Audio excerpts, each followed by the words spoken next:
some science that that's being done. Uh, in the last 10, 15, even 20 years, there's been so much advancement with brain waves and I don't know whether those color codes are and stuff like this. They actually have a study on what can make you happy, or what keeps you happy. And it's a ride because, and I'm going to use this word to beat the band, empirical science. And just because John used a lot, I don't have another word for it, but it's when something's validated, you know, by proof versus theory of cognitive, I don't know what you want to, suspicion, that type of thing, but it's actually been proven, okay? Where you can take the brain and measure the waves and see what stimulates it in one way or stimulates it another way, or what happens. So, and the thing that cracks me up the most is the 6 biggest things, and that's what I'll cover afterwards. And everything that it does, and everything that empirical science says, has been backed up for 2,000, 4,000 years in the Bible. And just as Christians, we haven't been doing it. Okay? So anyway, Heavenly Father, thanks right now, God, that you can help us. You can open our hearts and minds and our understanding, Father, so we can receive some of this stuff, and we know what to do and how to be happy. That's what we all seek. Father, that it's just not head knowledge and it's just not faith, that it is true happiness, and it's truly what we seek. So I thank you for all the people we know that need your help right now in the intervention. And God, that you're sitting here with us and you can hear what we're saying, and I thank you for blessing the people that are here, the people that aren't here. Watching over again, God, my immediate family, my kids' kids, God, for the traveling they're doing back and forth, different places they are. I can just see that hedge of protection around them. You hear a blessing in their lives. Thank you, God, for every individual need here, every individual want. Do we get to the point we can lay our cares and worries at your feet and go on from there. Thank you, God, so much for your intervention and everything. In the name of your Son, Jesus Christ. All right. So, anyways, what I really want to cover is the key to being happy, or the key to happiness, because it's not just Christians; it's what everyone. I don't care how rich you are, how poor you are, and basically your desire is to be happy, or whatever you think that's going to do, what's going to make you happy. My desire for people is to bring them to happiness. If we want to help them, right? So what I want to do is cover the correlation between being thankful and being happy, why that's working, and then at the end of this thing I want to give you the 6 biggest keys that, like I say, the empirical science has discovered will work towards your happiness, and the same exact keys, again, that God has pointed out, 6 biggest keys, okay? A lot of this, it can be found in a book called The Happiness Advantage by Sean Acorn. Okay? Happiness Advantage by Sean Acorn. I think Cheryl's read it. I've asked the fellowship to read it before, but I'm not sure who has and hasn't.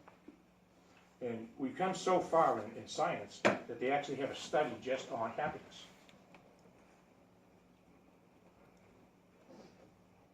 What bothers me is why aren't Christians, for the most part, why aren't Christians happy?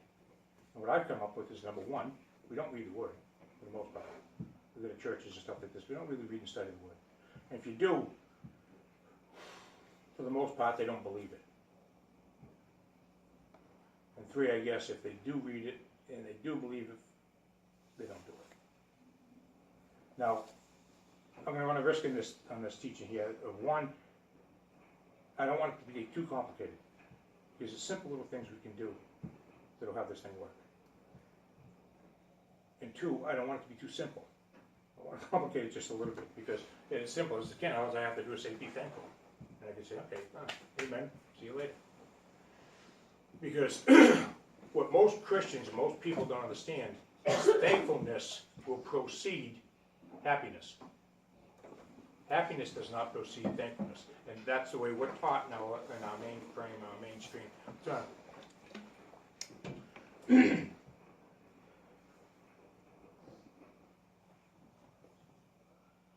Let's put it this way. If happiness could precede thankfulness, then happiness could bring thankful, right? You could be thankful for it. So anybody that has the ingredients to be happy should be happy. And we all know that's not true. We all know people that have all the ingredients they want. They got the right clothes in the closet. They have their cars. They have this. They have that. You know, they have food and they have a nice house over that are not happy. There's special shrinks out in California right now that specialize in the filthy rich, trying to make them happy. So you can't tell me if you have the ingredients to be happy, you're gonna be. Okay? I guess my perfect example I can think of is that John Benton, the guy I went through the Corps with, what do you want to call it, the seminary. He's 28 years old, and he had a job as a professional photographer for Penthouse.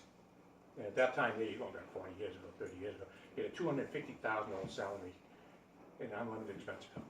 Picked up his apartment in Manhattan, and picked up all the drugs you wanted, his cars, everything else. That 250 was just gravy.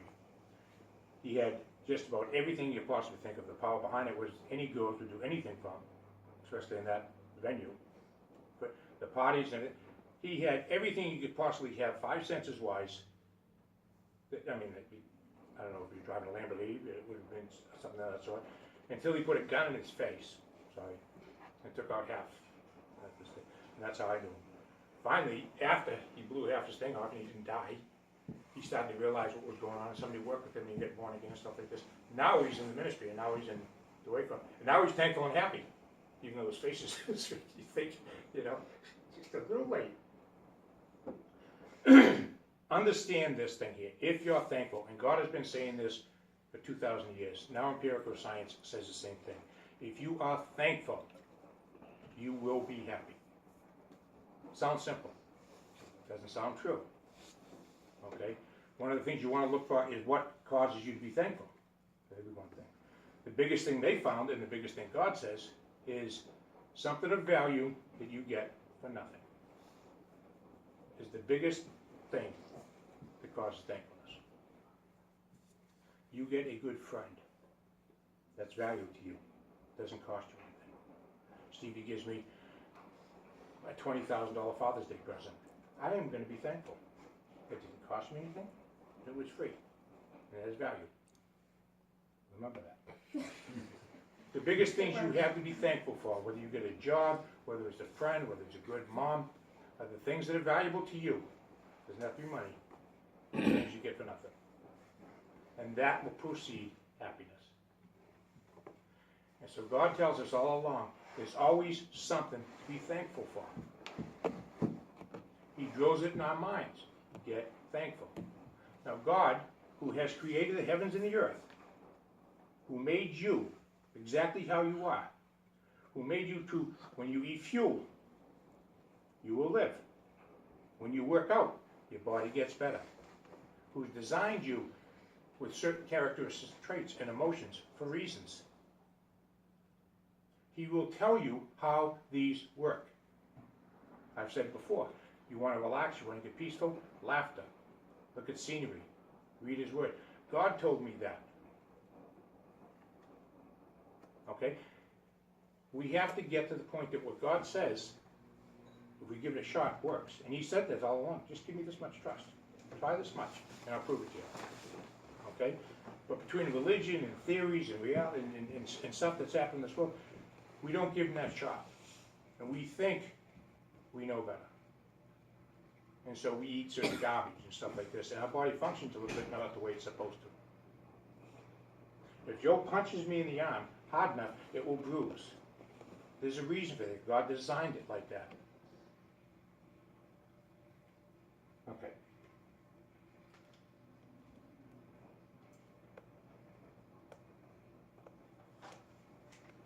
I get so many notes here. I don't want to go through everything. One thing I did do is went to Dave's Topical Bible. Now, this is John Chainhight's favorite Bible, and this is in his channel too. Dave's Topical Bible. What happens? You go to a Bible, you come up with something you want. I want to figure on fellowship. And so you go to that, and it gives you verses on fellowship. That's what the Bible does. You know, that Bible. So go to this Bible on thankfulness. You're looking for like 10, 15 verses. They have a thankfulness. 14 flipping pages. It's designed throughout the Bible that God's given to you. 19 times He tells you, right, thank God. 19 times in the New Testament. If you add, thank God for the Lord Jesus Christ, you add another 6. I'm going to cover a few, all right, out of the hundreds of verses that he has when he says to be thankful, okay?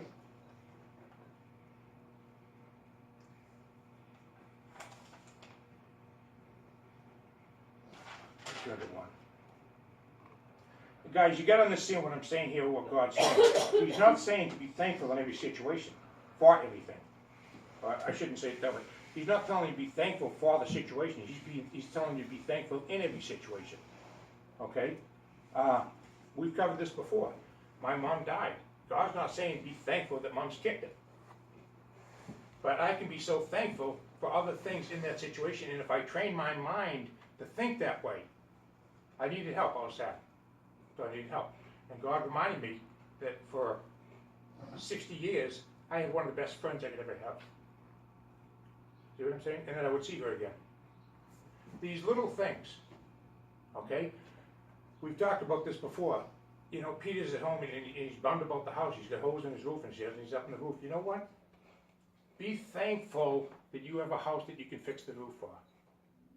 And it's not reality. It's reality. It's just a different way of thinking it. I have this house, but I need to fix the roof. That's fine, because you can fix the roof. But I have a house. You know, I've told you guys before when I was overseas in some of these third world countries, I brought a soccer ball to one of these villages. It was working for me. Yeah. Anyways, I gave these kids a soccer ball. The whole village centered around this soccer ball. It was like, oh, well, the soccer ball, because they didn't have anything else. That's the only thing they had. And we've talked about it. It was probably 3 weeks later, me and Dan and stuff like this, well, 3 years later, we're sitting at a buffet at a nice restaurant, a fellowship's going on, and we get this beautiful freaking buffet, and all this food, I don't know where the hell they're coming from, the bananas are in someplace, and apricots, and, you know, my toast is being heated, I'm sitting on top of a carpet, this beautiful table, and there's freaking air conditioning over and everything else, I'm pissed about my coffee. Excuse me! Not very warm! I'm centered on the one thing I don't have. And God said, look, I didn't design your brain like this. If you center on everything you do have, if you focus on the things you have to be thankful for, you cannot be unhappy. I made you that way. So I'm going to tell you, if you do this, you won't be unhappy. And what I will tell you is if you focus, and he says this, and empirical science says this, I'm going to beat that word to death. Promise you that if you focus on yourself, well, if you focus on what you don't have, you will never have that happiness. There'll be spurts and stuff like this, but you won't be genuinely happy. Now, society, wonderful as it is, has us in our culture focusing on ourselves with everything. You see some freaking quarterback, or you see some freaking running back, or something to score a touchdown. Yeah. In the Old Testament, you lived in a society that if you centered in yourself,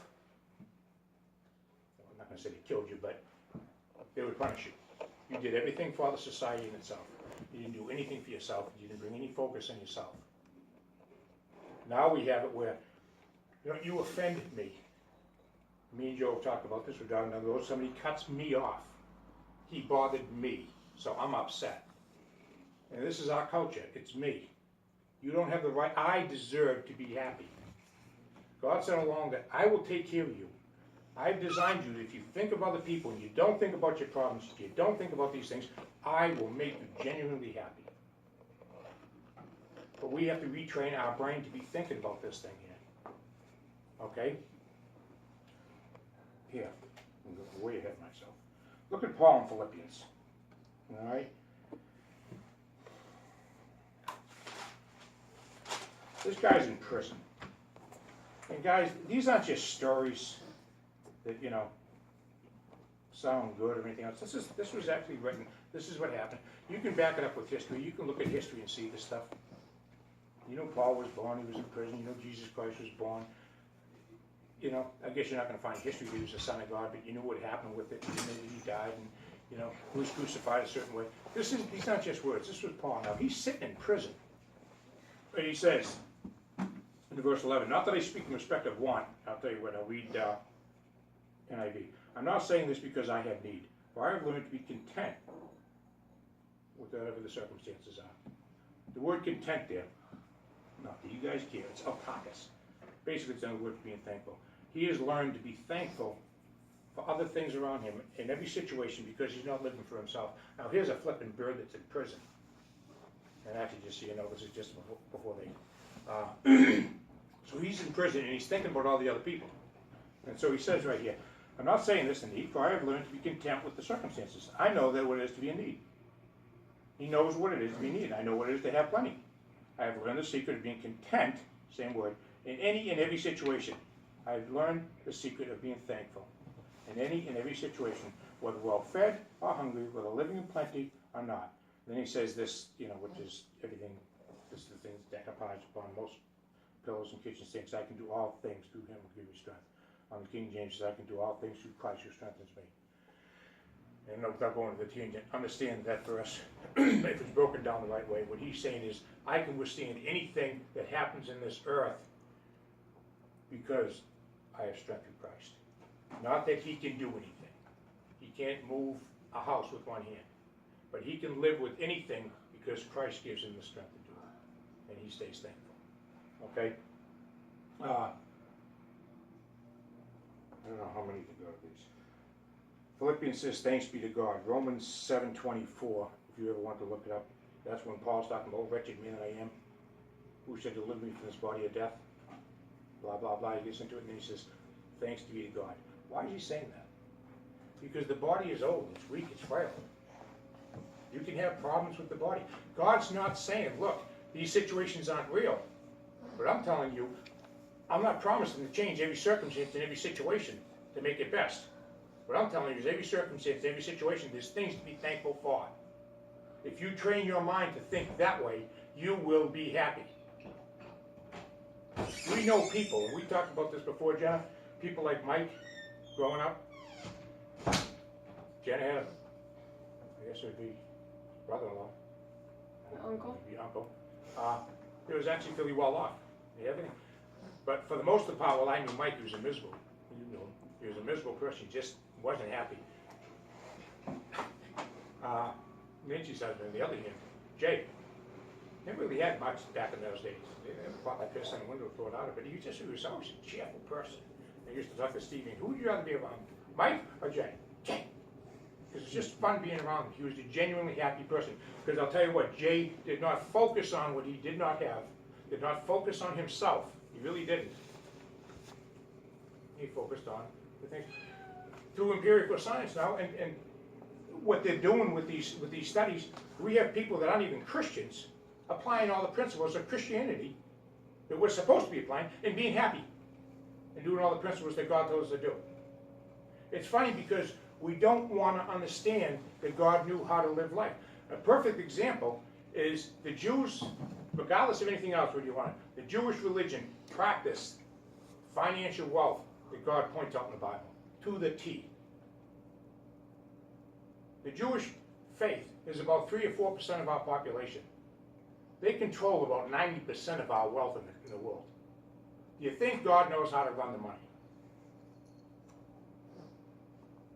He created us a certain way to do a certain thing, and we fight him all the time. That's what this world does.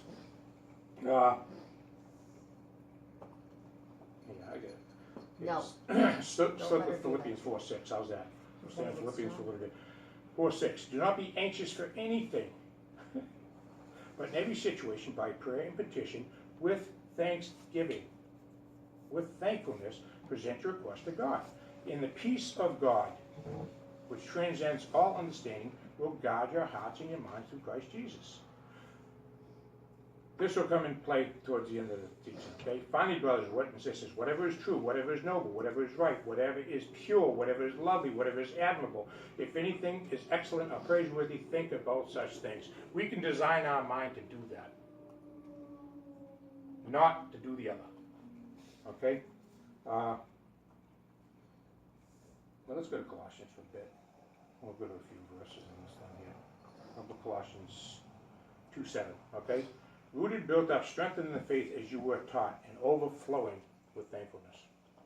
And that not getting into all the Greek, but that overflowing with, if you were actually concentrated on what God gave you to be thankful for, with life, for your eyes, for your hearing, for your voice, if she's singing to what I can hear. So I have a mind to figure something out, so I have a heart to help somebody. If you actually concentrate instead of taking things for granted. We walk outside and we have the air or the sun or the stars, you know, the universe the way it's been 400,000 billion planets. You know what I'm saying? Overflowing with thankfulness. Yeah, in Colossians, go to chapter 3. And that's what he's talking about. Concentrating on those things here. 15, let the peace of God, not Christ, I'm sorry, let the peace of Christ rule in your hearts as members of one body. We're called, and be thankful. I got a kick out of this. John brought it up too. One thing, let the peace of God it's get out of its way. Let the peace of Christ rule in your hearts. But he's telling you this, let the peace of Christ rule in your hearts. Since as members of one body, you are called to peace. And then it's almost like a sonata, like my father used to do. Hey! You know, almost like a sonata. Hey, and be thankful! You know, it's just thrown in there at the end. These are commands. These are the will of God. These are commands that he's telling you. When he says something like that, it's a command. It's in a command sentence. Be thankful. Okay? In Colossians, go to 4. 4:2. Devote yourself to prayer, being watchful, and thankful. One more verse and then get into my keys. They backed up. 5:18. Okay? Times. Pray without ceasing in everything. Well, look at the NIV. Giving thanks in all circumstances, for this is God's will for you. 2,000 years ago, God is saying what science is saying today. Be thankful in all circumstances. And God's saying this is his will for you. Why? Because life at times will kick you in the ass. You will have problems. You guys don't see it as much as these guys, and these guys aren't going to see it as much as these guys. Life has a way of coming back and kicking your butt.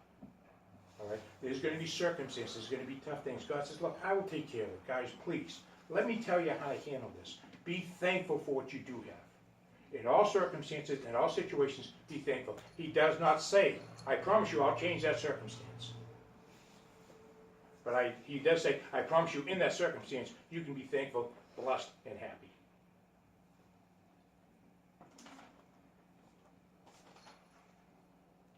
Look, how we experience the world and the mindset that we have is our own. Everybody has a different mindset, all right? Jesus Christ promises we can change the mindset. In Romans 12:2. In Romans 12, we're talking about the renewed mind, all right? Don't conform to the patterns of this world, okay? Be transformed by the renewing of your mind. All right? Then you'll be able to test and prove what God's will is. We already know what God's will is to be happy.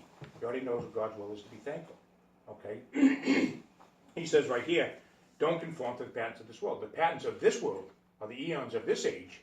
Like when you walk into a Chinese restaurant, you have a pattern or an eon, an atmosphere. The atmosphere of this age is we think about ourselves. What makes us happy? Do you know why arranged marriages worked back then? And don't let anybody fool you. Arranged marriages, history, sociology, science, everything will tell you that they worked. You have a lot of people say, oh, they just think they were happy. God, I hate that freaking stupid statement. Like my mother saying, you just don't think you like broccoli. It's in your head. Real strong up here. Hate freaking broccoli. They just thought they were happy. Smiling and enjoying life. Idiots. Idiots. Because me and Mom and your parents would get together and say, look, I know what Stevie needs. I know what she needs. Stevie's a little bit on the selfish side. He's a little bit this thing here. But she needs it. I don't know. I think, and you pick the right friggin' couple. Had nothing to do with you guys. Then you guys would enter in a relationship and say, okay, get married. I'm getting married. Okay. Because you didn't look at him for what you could get. You looked at him for what you could do for him. Your husband would look at you for what he could do. And he had a certain job. He was to love you like Christ loved the church. You were to listen to him, do this. Now, I understand cultures, different ages and stuff like this. Things have changed a bit. It was not woman was the doormat. It really wasn't. But there was a partnership there. And you would do certain things for him, and he would do certain things for you, and that was it. There was no promise of infatuation of everything else. So you did what you were supposed to do, he did what he was supposed to do, and everybody was happy. Because you didn't look for your own, see what I'm saying? And that's what God says to live life. I will take care of you. Don't worry about anything. We don't want to go there. But you know the verses you guys must all know. Be anxious for nothing. The Sermon on the Mount. What was that, Joe? Do you remember? Matthew 7. Is that the Sermon on the Mount? Yes, I believe so.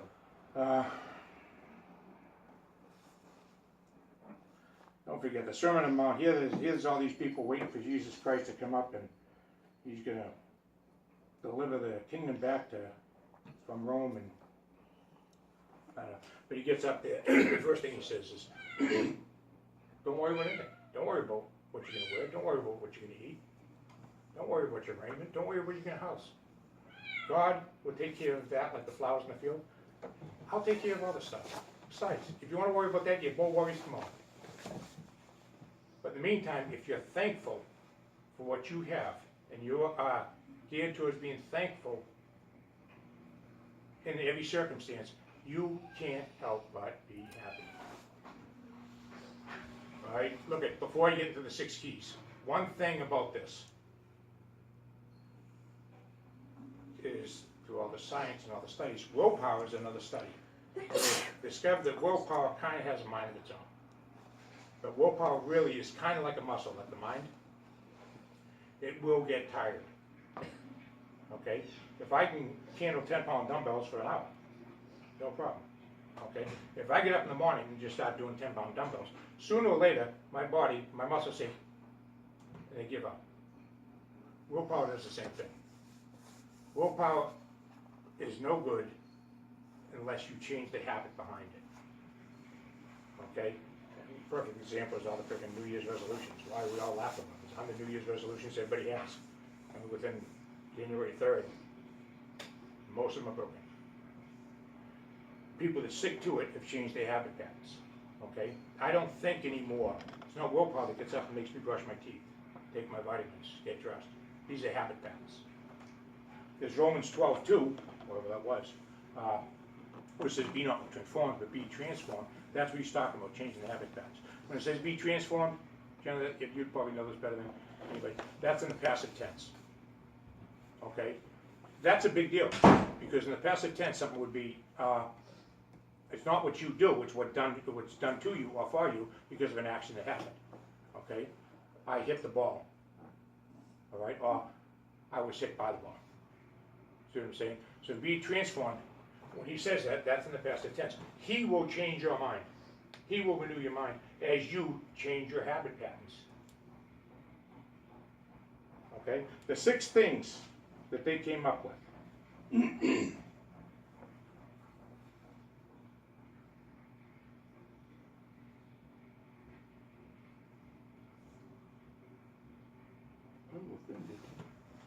All right, anyways, the 6 things, I'm not going to cover them, but basically it's going to be 1, meditate, 2, something to look forward to, 3, do something kind for somebody, 4, make your surroundings comfortable, 5, exercise, and that's not necessarily exercise, it's exercise, you know, to work out, but get out and do something, and then 6, be part of a group. Again, this is what science has proven the 6 biggest things to work for people to be happy. These also happens to be the 6 biggest things that God points out. The meditate, don't make it a scary thing where you have to sit there and go long. But the meditate, it's not a scary, it's Psalms 48:9, if you remember, it says, within your temple we meditate.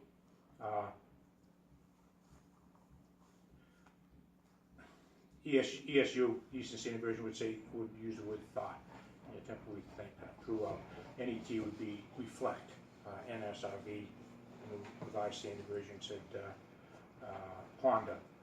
I looked up all the different versions because the words, the word meditate has a bad connotation in our culture. It's to think, it's to spend the time. So what happens is science will teach you that your mind itself needs rest. It's a muscle that needs rest.